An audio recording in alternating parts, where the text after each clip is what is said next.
भैया इसके बारे में मैं कुछ नहीं जानती। आप मेरा यकीन कीजिए, मुझे इसके बारे में कुछ नहीं पता।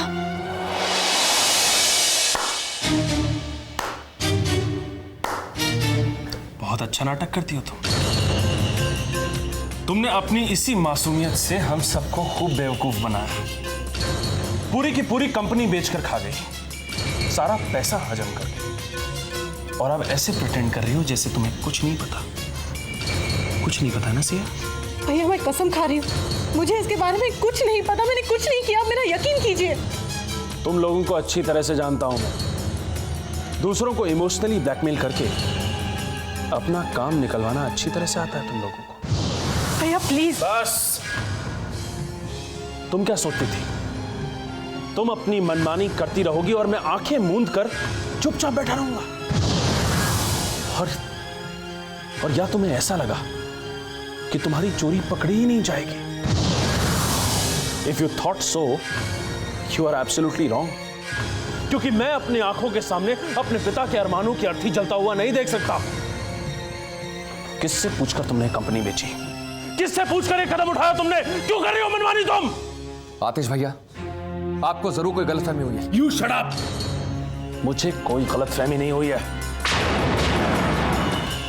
मैं अच्छी तरह से जानता हूं जिस कंपनी को मेरे पिता जान से भी ज्यादा प्यार करते थे, उसे बेच दिया गया है। और वो काम तुम्हारी लाडली बहन ने किया है, जिसे खड़ा करने के लिए मेरे पिता ने दिन रात मेहनत की। बुरे से बुरे वक्त में उसे बेचने तक का नहीं सोचा। वो आज तुम्हारी बहन की वजह से बिक गई है। आतिश भैया मैं सच कह रही हूँ, मुझे कुछ नहीं पता है। चोरों को सफाई देने का कोई हक नहीं होता है।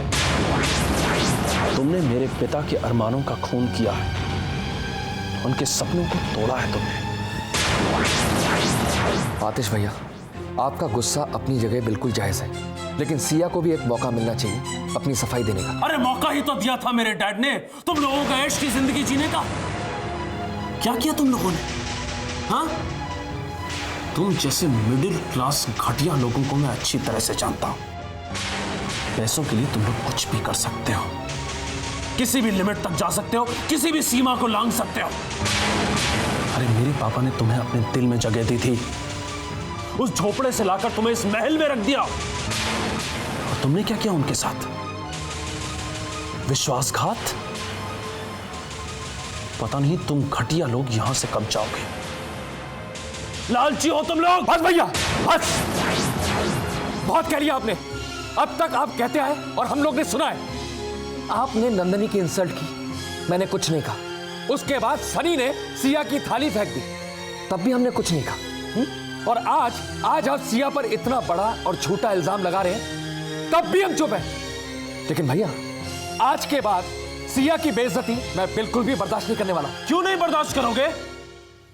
क्यों नहीं बर्दाश्त करोगे?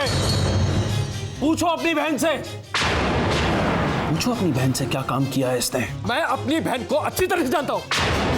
मेरी बहन ऐसा कर ही नहीं सकती। उसी ने किया है ऐसा, उसी ने किया है ऐसा। तुम लोगों को अच्छी तरह से मैं जानता हूं। लालची हो तुम लोग, शक्ल से शरीफ लगते हो लेकिन अंदर से लालची हो तुम लोग। दौलत देखकर तुम्हारे मुंह से लार टपकती है। भैया, आप अपनी लिमिट क्रॉस कर रहे हैं। तो अगर मैं अपनी लिमिट क्रॉस करूंगा, क्या करोगे तुम?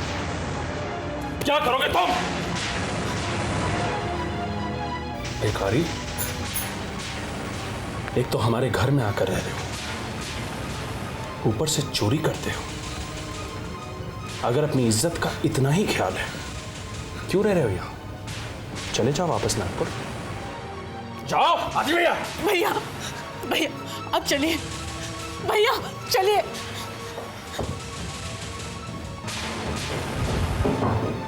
भाग कर कहां जाओगे तुम? कहीं भी भाग लो, मुझसे नहीं बच सकते। तुमने जो किया है ना,